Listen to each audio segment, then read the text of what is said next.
how to add WhatsApp group link in TikTok bio. Hey everyone, welcome back to our channel. In this video, I will guide you on how you can add a WhatsApp group link on your TikTok bio, so make sure to watch the video till the end.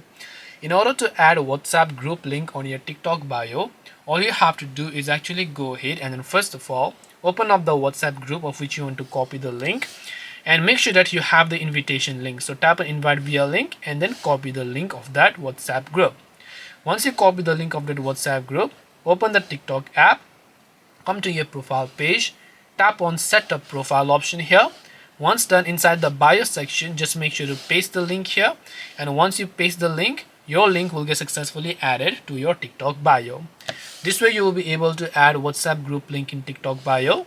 Hope this video was very helpful. If you have got any more questions, feel free to also leave them down below. Thank you for watching till the very end of this tutorial, and see you soon in our next video.